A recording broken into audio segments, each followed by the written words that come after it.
Lingid sa kaalaman ng taong bayan ayon sa ating mga puting ahas. Kaya pala, malaki ang binibigay din kay Migaon kasi chinutsyuk-tsak siya ni Tambaluslos. Ayan, ngayon alam na ng asawa mo.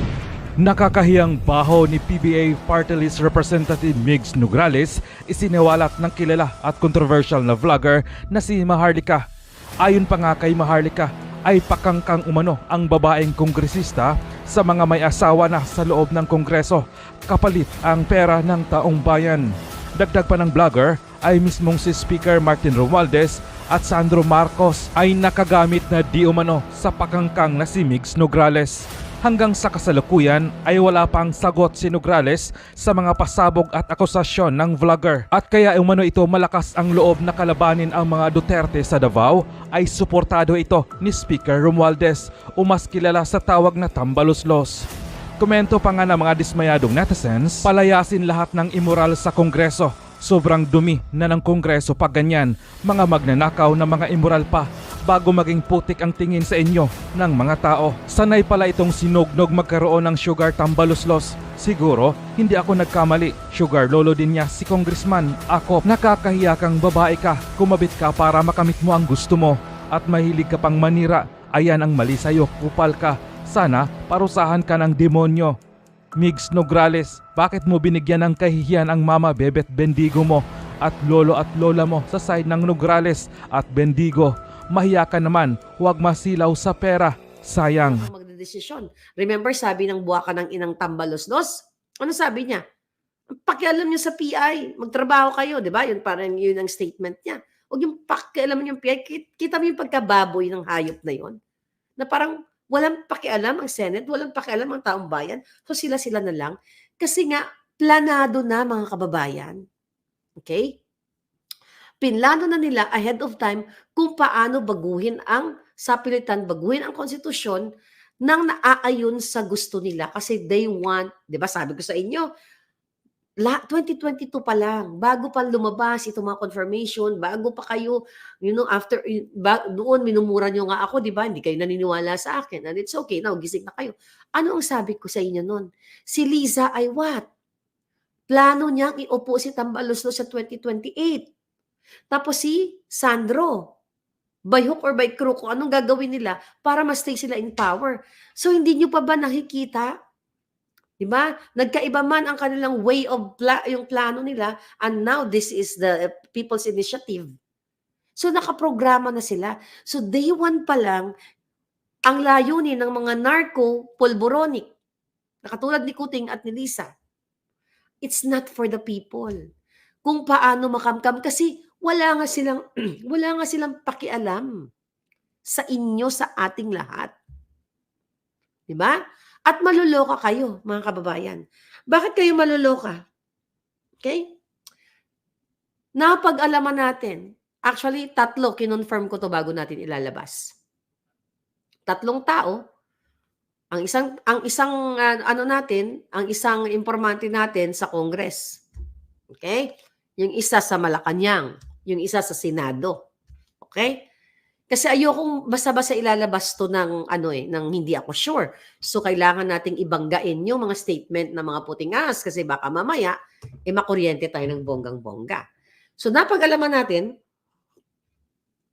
'di ba, sa hearing sa Davao, naglabasan ang mga testigo doon, mga barangay captain, at nabanggit doon mga palangga yung mga pinush, 'di ba? Napapirmahan nga itong initiative, People's Initiative na to, or Politicians Initiative, whatever BS Initiative. Meron doon na nagsalita na ang nasa likod ay si Migaon. Migaon Nograles. You know that? Si Migaon. Alam nyo na kung anong ibig sabihin ng Migaon. Lingid sa kaalaman ng taong bayan ayon sa ating mga puting ahas. Kaya pala, malaki ang binibigay din kay Migaon kasi chinutsyuk-tsak siya ni Tambaluslos. Ayan, ngayon alam na ng asawa mo. Okay? Chinutsyuk-tsak siya ni Tambaluslos at ni Sandra Charara. Ni Charis. Can you believe that, mga palangga? Ngayon, anong ibig sabihin nito? Kaya pala, malakas ang loob. Okay? Dali. Ito. Kaya pala napakatapang at malakas ang loob nitong ni Migaon, okay? Alright. Ni Migaon Nograles, okay? Ay tinutsurba siya. Tinutuhog siya ni Sandra Chararat, AC/DC yan, puwedeng kipay, puwedeng hotdog. Kasi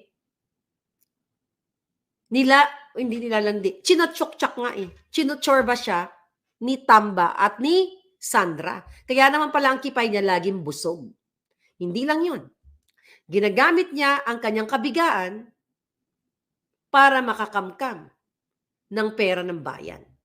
Kaya 'di ba kung gano'n-gano'n na lang ang panggigipit nila sa SMNI, feeling nila powerful siya, feeling nito ni Migaon ay napaka-powerful niya. Ang pagtatraydor niya, 'di ba, sa mga Duterte.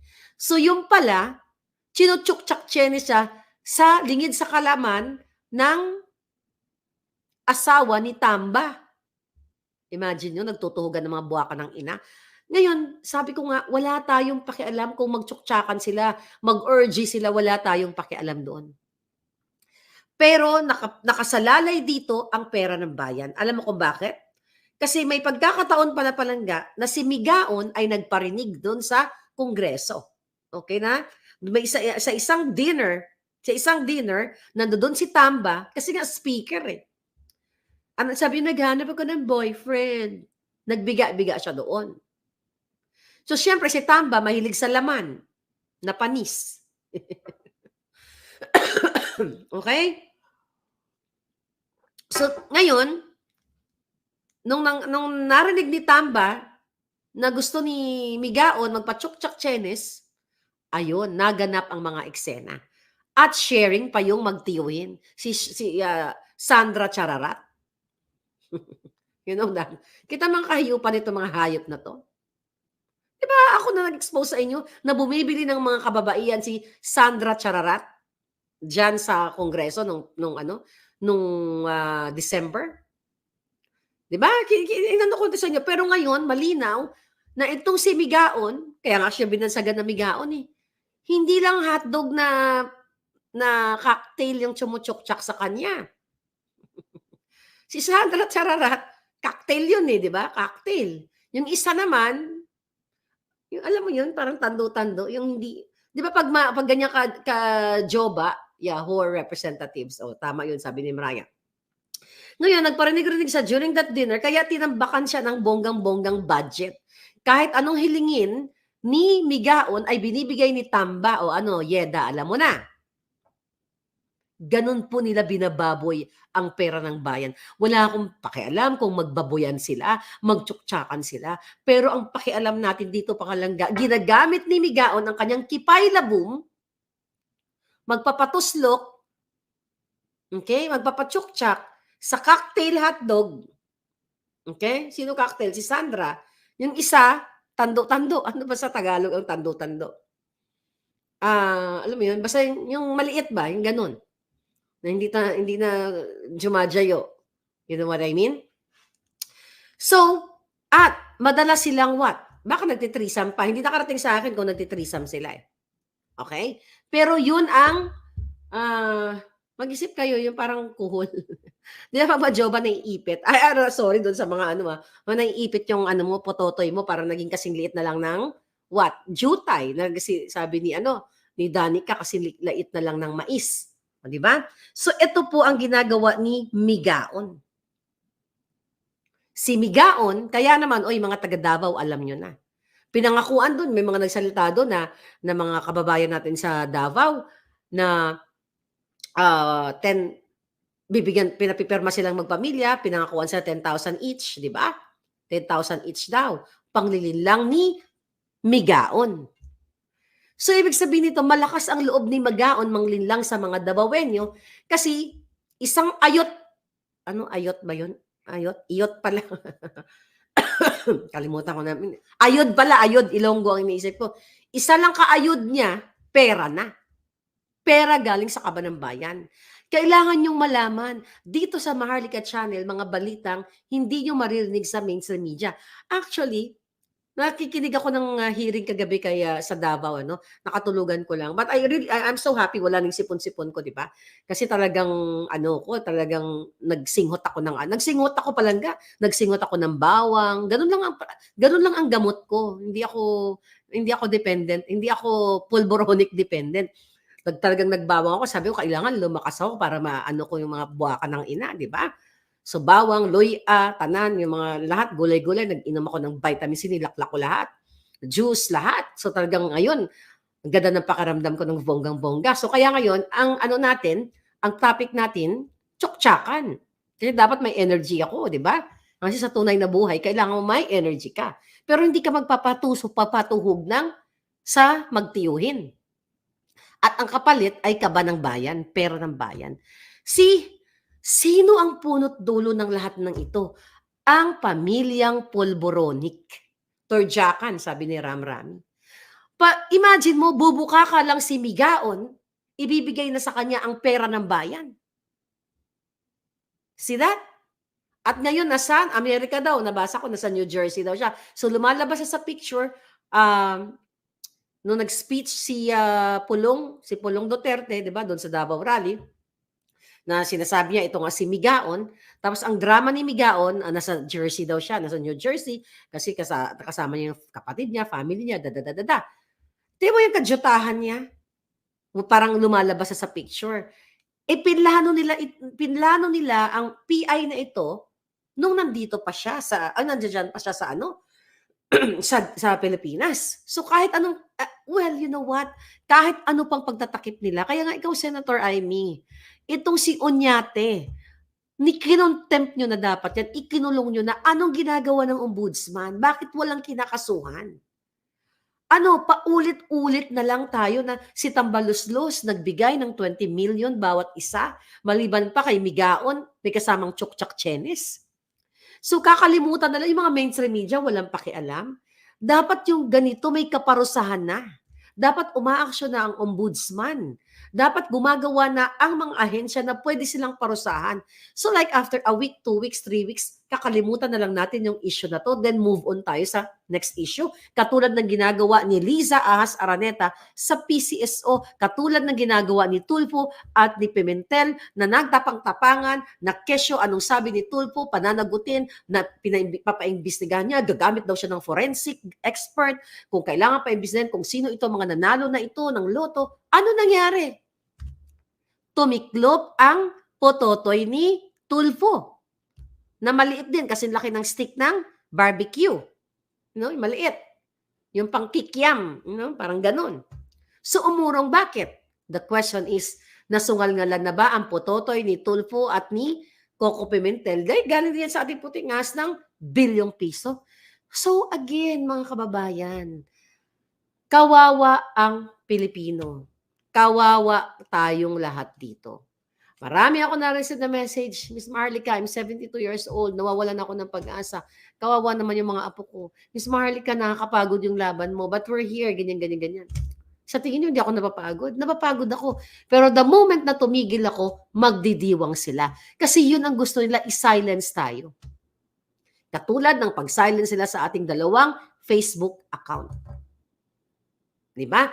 So kung titigil ako dito, magwawagi sila, win-win sila palangga. Dapat taong bayan ang mag-win-win. Na-confirm na ni Pangulong Duterte yung pagiging polboronic no kuting. Ako hindi ko na kailangan i-confirm sa inyo na may saltik si Liza Smugs. Sa kapapasok lang, thank you for 10,000 live viewers right now, mga palangga. Uy, by the way, 200,000 na pala tayo sa ating YouTube channel, sa Boljak TV. Thank you so much. Hindi ko na malayan ng 200,000 na tayo. Keep going, mga palangga. So anyway, nakikita nyo naman na si Lisang may saltik. Hindi mo kailangan maging expert. Basahin nyo yung anti-social disorder. Then, you decide yourself kung ito ba ay nakapaloob lahat kay Lisa. Which is binasa ko, yung kapapasok lang, panoorin nyo na lang. Diba? Ay, 200 na daw, sabi ni Pink Rose. Oh yeah? Thank you. Solid Marlican ako, thank you. Begawar, thank you. So, mga Pilipino, by the way, by the way, may nag-send sa akin, I think nandito, yung mga TikToker na bata. Nag-comment nga ako, ipakita ko lang sa inyo. Yung batang ito, meron siyang 800,000 followers sa TikTok. 'Di ba? Inulat ko sa inyo 2 days ago. Anong sabi ko sa inyo? Nababayaran nila, okay, ang dami kong by the way, nababayaran nila ang mga TikTokers. Oh, ito kaka-text ko lang, oh, nag-comment nga ako eh. Okay, ano sabi ni Totoy? Pakinggan natin ha. Oh, pakinggan ko sa inyo.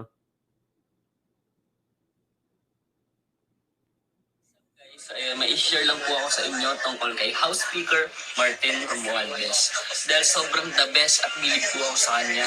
Dahil sa kabila ng pambabatikos Nagbabasa. at pambabastos ng mga tao sa kanya ay sinuklian niya pa rin po ito ng pagmamahal at pagtulong sa mamamayang Pilipino. At sobrang nagpapasalamat po ako sa inyong servisyong per program dahil ito ay nakatulong po talaga sa mga mahihirap nating kababayan dito sa Pilipinas. So ayun guys, may ipapakita lang ako maikling video Okay. na nagpapatuloy. Hindi na. Ang nag-send para sa akin si Carl Reyes Valiega. Carl, thank you. So ngayon mga palaga, sinabi ko, sandali sinabi ko no sa inyo 2 days ago, I think. So ngayon, tumpak na naman ang lola ninyo. Okay, nag-comment ako sa batang yan. Ito comment ko. Sa TikTok, follow nyo nga si Maharlika sa TikTok. O sabi ko, Totoy, magkano binayad sa'yo? Kapalit ng kinabukasan mo. Pinaghirapan, balabo mata. Pinaghirapan ng magulang mo, taxpayers' money, ang tinanggap mong suhol, maawa ka sa future mo, Totoy. See? Itong batang ito, hindi natin siya pangalanan. Yung batang ito, ang content na hindi politika. Mga pa-cute-cute. Tapos all of a sudden, magsasalita na magaling si Romualdez. See that? Lahat ng sinasabi ko dito palangga sa inyo ay pawang katotohanan na hindi nyo maririnig sa mainstream media. Oh, by the way, another by the way, hilig ko sa by the way.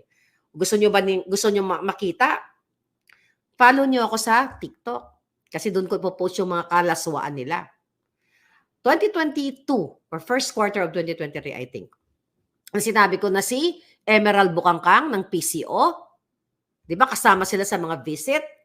Lingid sa kaalaman ninyo, mga kababayan, ginagastos nila yung pera para sa kanilang pagiging bangag, kapokpokan, lahat migaon. O, ito, pakita ko sa inyo. Ito ha, follow nyo. Ayan, ayan ako ha, Maharlika Official.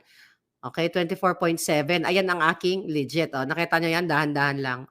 Puntahan nyo yan para makita nyo ng buo. Doon kayo ha, play nyo, video yon. Si Bukangkang, yung video na pinakita ko sa inyo, pinangako ko yun sa inyo last isang taon na mahigit. Diyan ko pinost, panoorin ninyo. Diyan sa video na yan, hindi natin pwedeng i-play dito. Alam nyo na ang ibig sabihin nun. Pumunta na lang kayo doon para mapanood ninyo. Hanapan nyo yung Maharlika Official. Sa video na ito, sumasayaw-sayaw siya na naka-bikini, nakabiga-biga. Nag-ikot-ikot siyang ganyan-ganyan, naglandi-landi siyang ganyan-ganyan. Ang kipay niya, mga ganun-ganon. Okay? So, ulitin ko sa inyo, wala akong pakialam kahit magtuslukan sila.